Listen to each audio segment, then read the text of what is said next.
Student of first class, Assalamu alaikum. Today my topic is hydrogen spectrum. तो hydrogen spectrum में कुछ series दी गई थी। तो स्पेक्ट्रम का मैंने थोड़ा आपको ओवरव्यू दिया था कि स्पेक्ट्रम किसे कहते हैं। स्पेक्ट्रम क्या होता है, किसी भी लाइट की कोई भी रेडिएशन होती है वो डीकम्पोज होती है into different wavelength and frequencies के लिहाज से डिफरेंट रेज में। जैसे कोई भी लाइट प्रिज्म से पास होती है तो उनके फोटोग्राफ फिल्म पर 7 कलर बनते हैं, तो हम इसको कहते हैं स्पेक्ट्रम। एक्चुअली ये क्या होता है, एक बैंड बनता है, बैंड ऑफ लाइट या कलर्स। वो किस वजह से बनता है बैंड?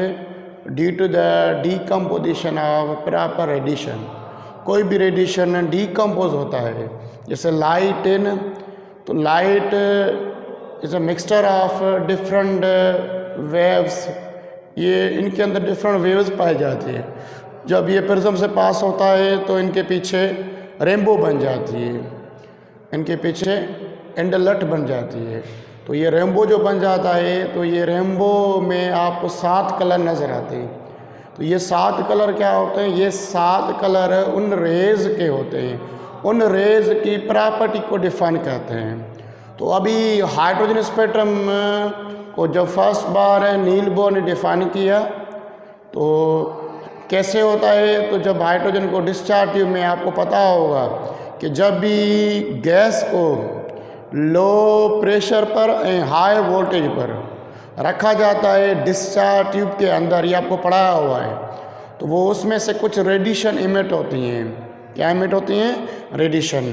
तो वो जो रेडिएशन इमिट होती है, उस रेडिएशन की नेचर को डिफाइन कर रहे थे कुछ साइंटिस्ट, तो उनको नाम दिया गया हाइड्रोजन। तो हाइड्रोजन स्पेक्ट्रम पहली बार डिफाइन किया नील बोर ने।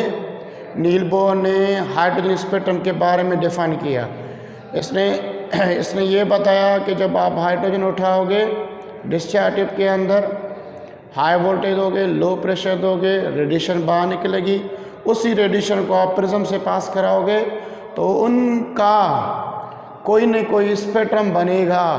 तो उस टाइप ऑफ स्पेक्ट्रम का नाम दिया गया हाइड्रोजन स्पेक्ट्रम। तो क्योंकि इसके अंदर गैस यूज़ की गई थी हाइड्रोजन, तो तभी इसका नाम पड़ा। इसी हाइड्रोजन को स्पेक्ट्रम को उठा के डिफरेंट और साइंटिस्ट ने अपनी सीरीज़ दी। क्या दी? सीरीज़। तो उसमें हाइड्रोजन सीरीज़ के लिहाज से कितने साइंटिस्ट आते हैं, उन सीरीज़ में हर रेज की या हर स्पेक्ट्रम की नेचर अपनी थी। तो हाइड्रोजन स्पेक्ट्रम कैसे दिया गया? जब ये डिस्चार्ज ट्यूब के अंदर, ये डिस्चार्ज ट्यूब थी, high voltage and low pressure, उसके अंदर हाइड्रोजन यूज़ की गई। ये कैथोड और ये एनोड। जब इसमें से high voltage and low pressure रख रहे थे तो उसमें एक रेडिएशन बाहर निकल रही थी। इस रेडिएशन को प्रिज्म से पास करा रहे थे।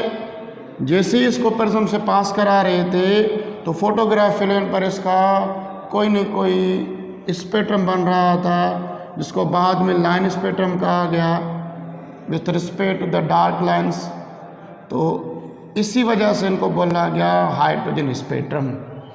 और ये आपको कल भी पढ़ाया कि ये रेडिएशन तब काट होती है जब कोई भी इलेक्ट्रॉन जंप करता है from high energy to lower energy. तो इसमें भी ऐसे हो रहा था, जब इसको एनर्जी दे रहे थे तो वह एब्जॉर्ब कर रहा था, फिर अपने एक्साइड स्टेट से ग्राउंड स्टेट में जाना चाह रहा था, तो उस टाइम वो रेडिएशन खाज कर रहा था। तो अब वही इक्वेशन, उसी इक्वेशन को उठा के बहुत सारे साइंटिस्ट ने अपनी सीरीज़ दी। तो वो कौन कौन सी सीरीज़ थी अब वो पढ़ेंगे, जो इम्पॉर्टेंट भी है। मैं उनके कुछ सीरीज़ के नाम लिख रहा हूँ क्योंकि आपको पता है, मैंने पहले बताया था, पहले तो आपको एनर्जी या फ्रीक्वेंसी या वेवलेंथ का पता होना चाहिए वेव नंबर के लिहाज से। तो पहला साइंटिस्ट था जिसने हाइड्रोजन की एक सीरीज़ दी। उन सीरीज़ के नाम है, पहला है बाल्मर सीरीज़।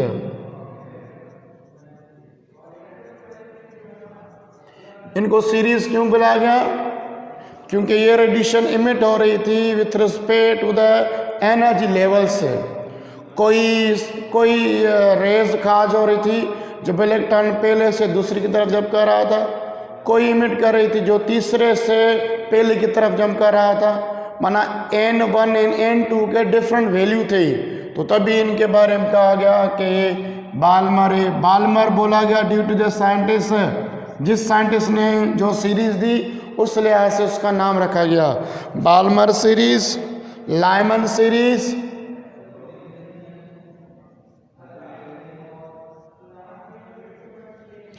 तीसरी जी तो पैशन सीरीज,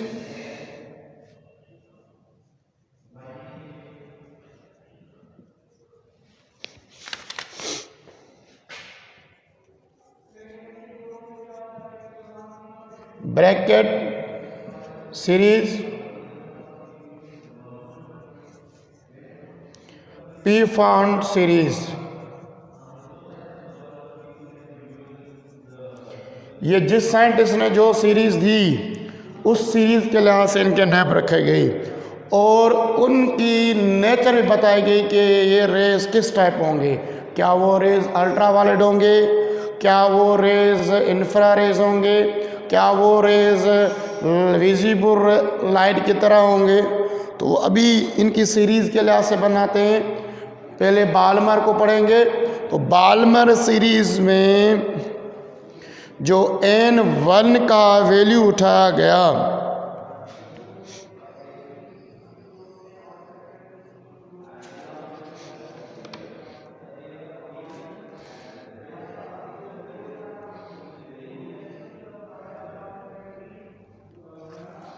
बाल्मर सीरीज में जो एनर्जी लेवल लो रखी गई, मीन्स N1 का जो वैल्यू रखा गया वो 1 रखा गया और N2 का जो वैल्यू रखा गया, माना उनका जो लोअर एनर्जी लेवल थी वो E1 थी, माना ऐसे कहो कि E1 थी। और इसमें जो N2 का वैल्यू रखा गया वो रखा गया 2, सॉरी इसमें रखा गया 2 और इसमें हो गया 3, 4, 5, 6, 7 इस तरीके से। बाल्मर सीरीज में इनकी जो सीरीज रखी गई वो इस तरीके से रखी गई। अच्छा, इसको आप थोड़ा इसको चेंज करते हैं। पहले लेते हैं लाइमन सीरीज को, इजी हो जाएगा। पहले पढ़ेंगे बाहर। तो लाइमन सीरीज में क्या होता है, N1 का जो वैल्यू होता है वो 1 होता है, N2 का जो वैल्यू होता है वो 2, 3, 4, 5 यहाँ से स्टार्ट होगा। अब इसको पढ़ते हैं। लाइमन क्यों बोला गया?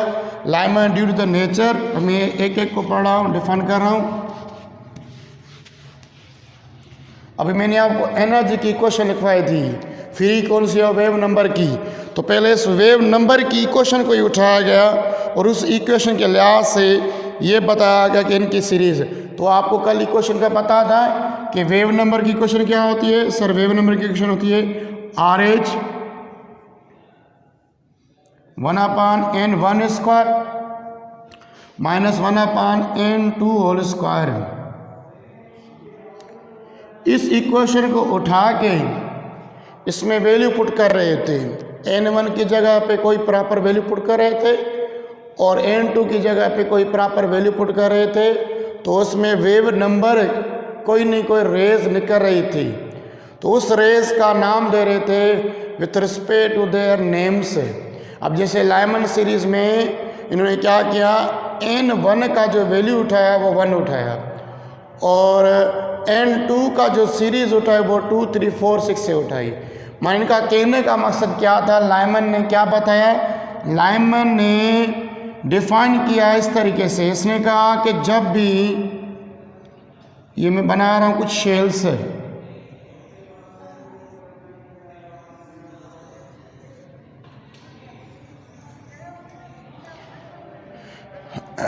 इसमें होगा N, ये होगा 1 जिसको कहेंगे 1, ये होगा N2 होगा, ये तो आपको नंबर ऑफ शेल पता होंगे। इसको लो E2, E1, E3 E4 ऐसे। अब लाइमन सीरीज में क्या कह रहा था कि जब भी इलेक्ट्रॉन जंप करेगा from high energy level to, जब यहाँ से 2 से, ये 2 एनर्जी लेवल है, n का वैल्यू है, जब यहाँ से इलेक्ट्रॉन जंप करेगा टूवर्ड द फर्स्ट, तो यहाँ से रेडिएशन काज करेगा। फिर कह रहा था कि ये इलेक्ट्रॉन 3 से जंप करेगा 1 की तरफ, फिर भी सेम नेचर की तरह रेडिएशन काज करेगा।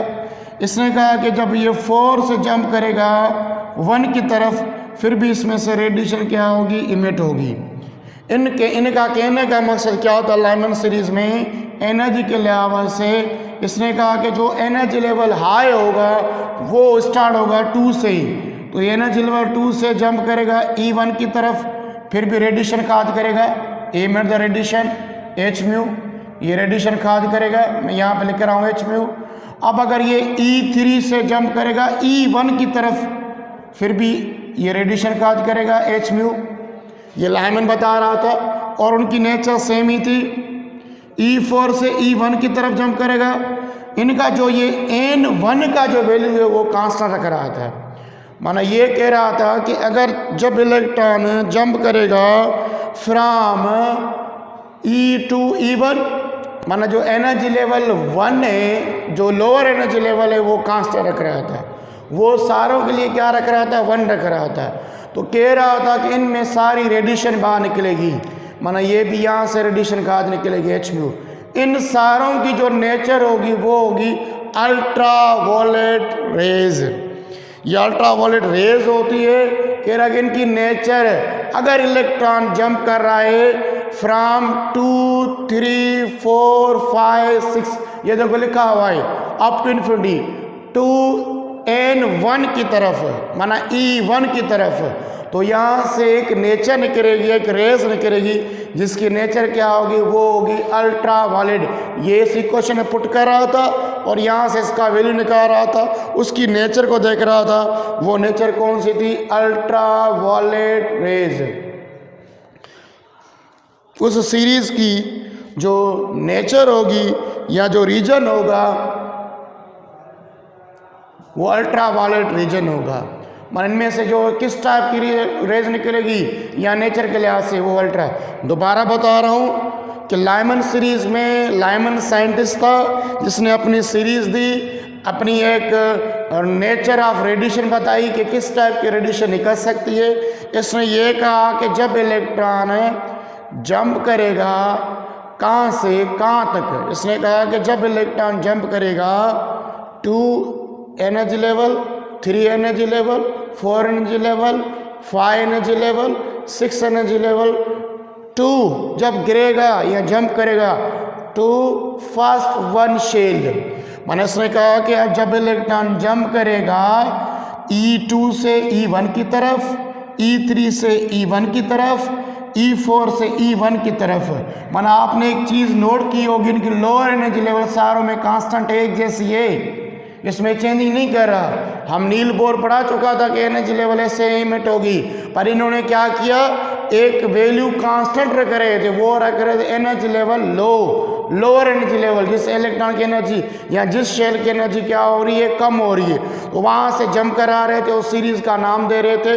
और उस रेज की जो यहाँ से रेडिएशन निकल रही है उसकी नेचर बता रहे थे। नेचर क्या बता रहे थे कि उनकी नेचर लाइमन के मुताबिक क्या बनेगी, अल्ट्रा वायलेट। माना वो रेज किस टाइप वाला होगा, वो होगा अल्ट्रा वायलेट। दोबारा इसको ऐसे लाइन के लिहाज से समझते हैं, ये भी समझ में आ जाएगा।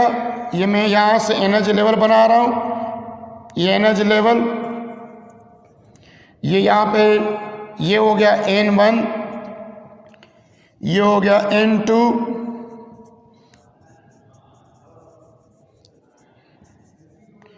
ये हो गया N3, ये हो गया N4, ये हो गया N5। ये लाइन में ही बता रहा हूँ ऐसे।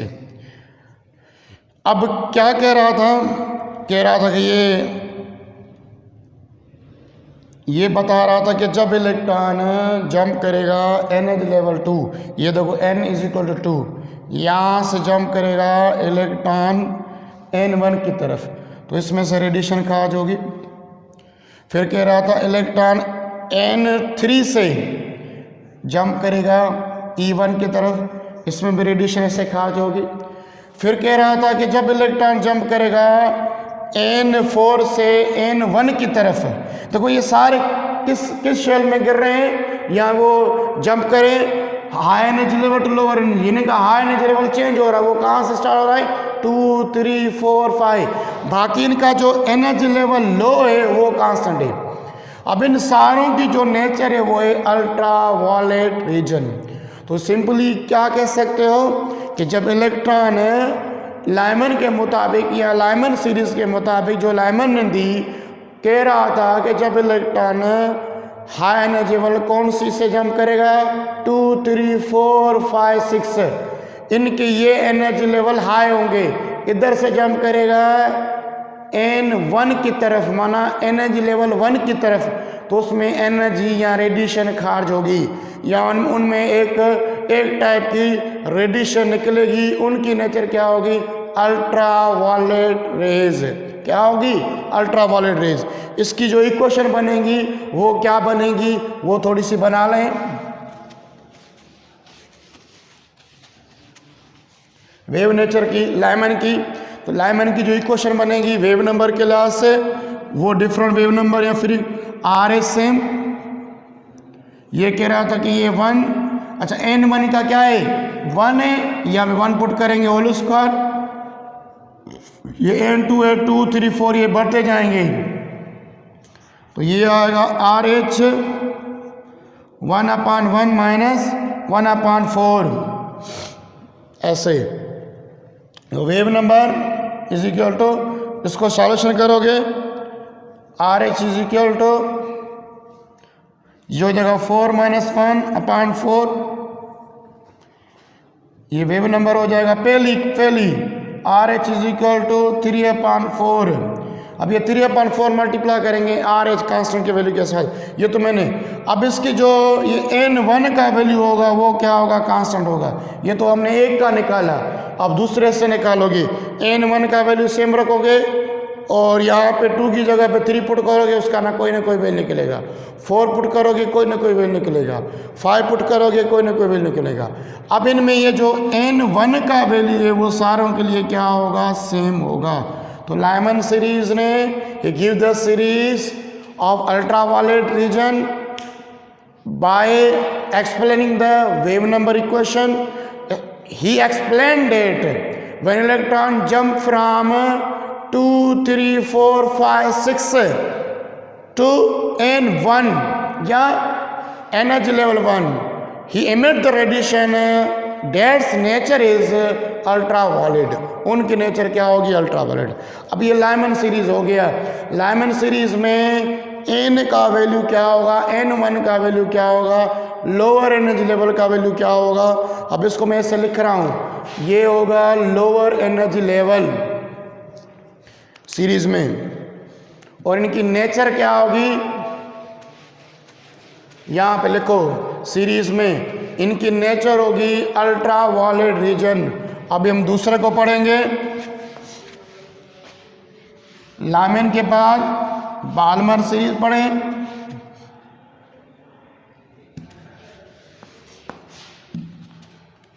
लाइमन ने पढ़ लिया, ये नोट करने वाली बात है। अभी पढ़ेंगे बाल्मर सीरीज।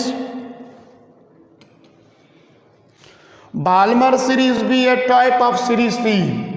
अच्छा, इसमें जो रेज की नेचर क्या थी, नेचर ऑफ रेज वो थी अल्ट्रा वायलेट रीजन, उनके रेज। अब पढ़ेंगे बाल्मर सीरीज। तो बाल्मर सीरीज में क्या हो रहा था, that series was given by Balmer in 1896। ये एक्सप्लेन दैट, इसने एक्सप्लेन किया कि जब इलेक्ट्रॉन जंप करेगा उनका एनर्जी लेवल लो जो होगा, ये लोअर एनर्जी लेवल, ये higher energy level, energy level, ये हायर एनर्जी लेवल। इसने कहा कि जब n1 का जो वैल्यू स्टार्ट होगा, ये इलेक्ट्रॉन जंप करेगा किसकी तरफ, शेल नंबर 2 पर, और इनका जो हायर एनर्जी लेवल होगा वो होगा 3, 4, 5, 6, 7, ये सही। अब इसकी थोड़ी चेंज हो गई। लाइमन सीरीज में चेंज था, बाल्मर ने series the, give the series and explain the radiation by jumping the electron from 3 to 2, 4 to 2। ये कह रहा था कि जो इलेक्ट्रॉन जंप करेंगे, जो इनका एनर्जी लेवल हाई होगा वो होगा 3 से स्टार्ट होगा, किस तरफ, E2 की तरफ, इसमें से रेडिएशन बाहर निकलेगी। ऐसे E4 to E2 की तरफ। इनका जो लोअर एनर्जी लेवल बनेगा वो बनेगा शेल नंबर 2। ऐसे E5 से E3 की तरफ तो एनर्जी निकलेगी, E6 से E2 की तरफ तो H म्यू। माना देखो ना, आपको एक वैल्यू या लोअर एनर्जी लेवल का इसने वैल्यू क्या उठाया, वो उठाया सेकंड शेल से, इसने कहा। और इसने कहा कि इन सारे रेडिएशन की जो नेचर होगी वो होगी विजिबल रीजन। इनने क्या बोला, इनकी जो नेचर होगी वो क्या होगी, विजिबल रीजन के लिहाज से होगी। उसने एक फार्मूला भी दिया। उसने कहा कि हर सीरीज की जो सीक्वेंस होगी वो होगी क्या, विजिबल रीजन, बाल्मर ने। अब इसको डायग्राम के लिहाज से समझते हैं। इसने क्या बोला कि जब इलेक्ट्रॉन जंप करेगा हाई एनर्जी लेवल कहाँ से, 3 से 2 की तरफ, 4 से 2 की तरफ, 5 से 2 की तरफ, 6 से 2 की तरफ, 7 से 2 की तरफ। तो इन सारे टाइम में जो रेडिएशन होगी, खारज होगी, वो होगी विजिबल। लाइमन क्या बता रहा था, अल्ट्रावायलेट। जब इलेक्ट्रॉन जंप कर रहे थे 2 से 1 की तरफ, 3 से 1 की तरफ, पर यहाँ पे थोड़ा चेंज कर रहा था। इसको हम ऐसे बनाएं, इसमें एनर्जी लेवल के लिहाज से बनाएं, ये शेल। अब इसमें 1 नहीं आएगा, 1 को डिफाइन नहीं करेंगे। ये एनर्जी लेवल 1, ये एनर्जी लेवल 2, ये एनर्जी लेवल 3, ये एनर्जी लेवल 4। इसने कहा कि जब इलेक्ट्रॉन जंप करेगा E3 से E1 की तरफ और E2 की तरफ तो एनर्जी खार्ज करेगा, E4 से E2 की तरफ फिर एनर्जी खार्ज करेगा। इनके एनर्जी लेवल या इनकी सीरीज या इनकी कंडीशन लोअर एनर्जी और हायर एनर्जी क्या होगी, बाल्मर की चेंज होगी। इसको लाइन के लिहाज से समझें।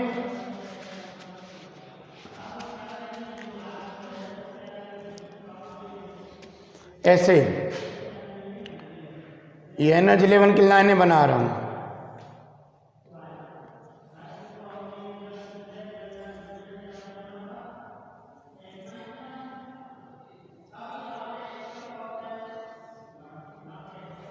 ये हो गया N1,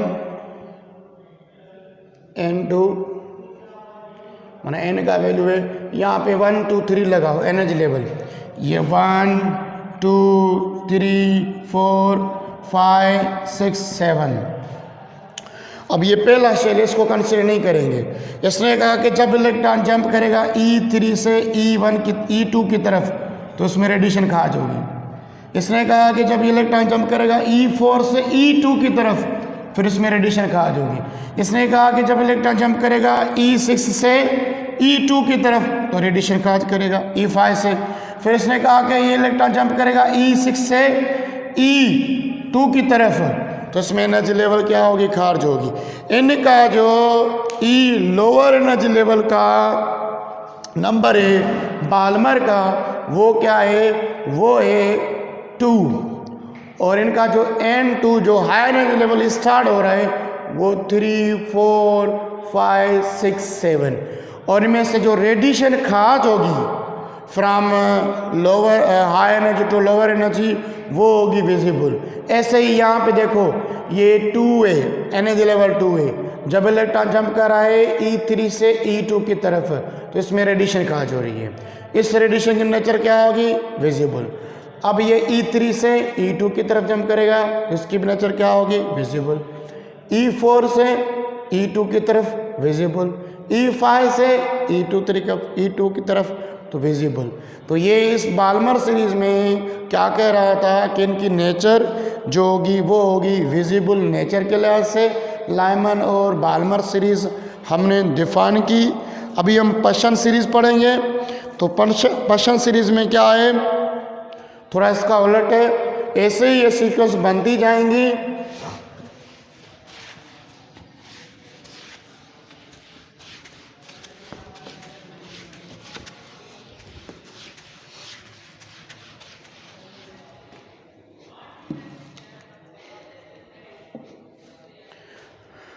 अभी लाइमन सीरीज भी हो गई, पर्शियन सीरीज, बाल्मर सीरीज भी हो गई, और पर्शियन सीरीज।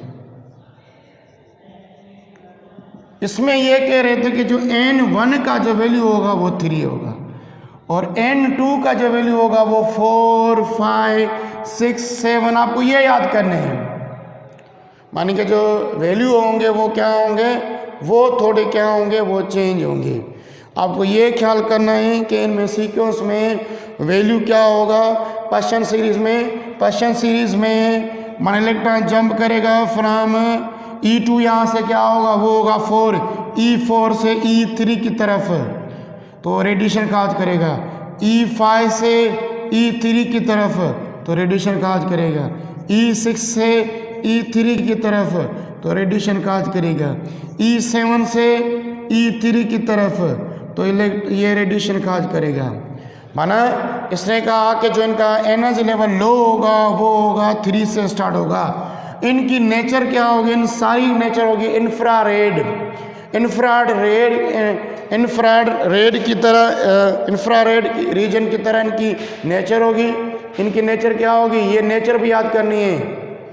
इंफ्रारेड रीजन एक टाइप की रेज होती है जो रेडिएशन होती है। इसके कहने का मकसद क्या था Persian is the name of scientist who give the series. इसने कहा कि जब इलेक्ट्रॉन जंप करेगा, लोअर एनर्जी कौन सा होगा? ये सही, ये 2 में भी जंप नहीं करेगा, ये 3 में भी जंप नहीं करेगा, ये जंप करेगा 4 से, और कहाँ से कहाँ तक? 4 से 3 की तरफ, 5 से 3 की तरफ। ये होगा E1, E2, E3, E4, E5। इसने कहा कि जब इलेक्ट्रॉन जंप करेगा E4 से E3 की तरफ, तो इलेक्ट्रॉन ये रेडिएशन काज करेगा। E5 से E3 की तरफ, तो इसमें एक टाइप की रेडिएशन काज होगी। इसको लाइन के लिहाज से समझें। ये पहले में भी जंप नहीं करेगा, फर्स्ट में जंप नहीं करेगा। इनका जो लोअर एनर्जी लेवल स्टार्ट होगा फ्रॉम, ये देखो, ये 4, 3, 2, 1, 1, यहाँ से 5, ये 6 है, ये एनर्जी लेवल लिखा हुआ है। इसने कहा कि जब इलेक्ट्रॉन जंप करेगा 4 से 1 की तरफ और 2 की तरफ, तो रेडिएशन काज करेगा। ये इसने कहा कि ये 5 से 3 की तरफ जंप करेगा, तो इसमें रेडिएशन काज होगी, जो उसे एक टाइप का रेडिएशन। अगर इसने कहा कि 6 से जंप करेगा 3 की तरफ, तो इसमें रेडिएशन काज होगी। इसने पर्शियन सीरीज ने क्या बताया कि जब इलेक्ट्रॉन एनर्जी लेवल जो इनका हाई होगा वो स्टार्ट कहाँ से होगा? वो 4, 5, 6, 7, 8, 9 इससे स्टार्ट हो जाएगा। इनका जो लोअर एनर्जी लेवल वैल्यू क्या होगा? वो होगा 3 से स्टार्ट होगा।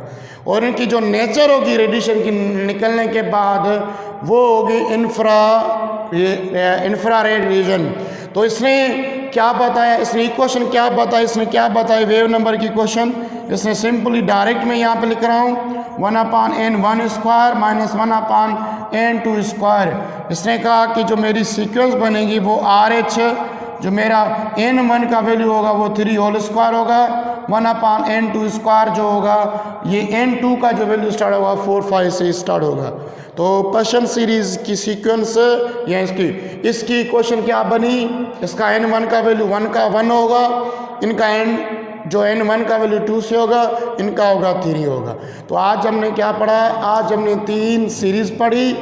जब इलेक्ट्रॉन जंप कर रहा था किस एनर्जी से किस एनर्जी लेवल की तरफ, और एक मखसूस हम उनका नाम दे रहे थे, वो एक साइंटिस्ट थे जो उसने मखसूस नेम दिए थे, और उन मखसूस रेडिएशन की जंपिंग के बाद इनमें रेडिएशन खाज हो रही थी, उन रेडिएशन की एक प्रॉपर नेचर थी। और कोई नेचर दिखा रहा था विजिबल, कोई नेचर दिखा रहा था अल्ट्रावायलेट, कोई नेचर दिखा रहा था इंफ्रारेड रीजन। तो ये किस वजह से हो रहा था, because of the energy level high and energy level low. Energy level high to low हम चेंज कर रहे थे, तो उनकी एक किस्म की नेचर भी चेंज हो रही थी, और उनकी फ्रीक्वेंसी, उनकी वेवलेंथ भी चेंज हो रही थी। तो उन फ्रीक्वेंसी वेवलेंथ के लिहाज से उनके नेम दिए गए। जैसे पहले का नाम दिया गया अल्ट्रावायलेट, लाइमन सीरीज़ में सारों की बनेगी। बाल्मर सीरीज़ में इनका नाम दिया गया विजिबल रीजन, और इनका नेम दिया गया पर्शियन का, वो दिया गया इंफ्रारेड रीजन। तो ये 3 सीरीज़ हमने पढ़ी। इसमें कोई भी आपको क्वेश्चन है या कोई बात समझ में नहीं है तो आप कमेंट्स बॉक्स में मुझे लिख सकते हो और पूछ सकते हो कि सर ये हमें टॉपिक समझ में नहीं आ रही, इस टर्म में ये हमें टर्म समझ में नहीं आया।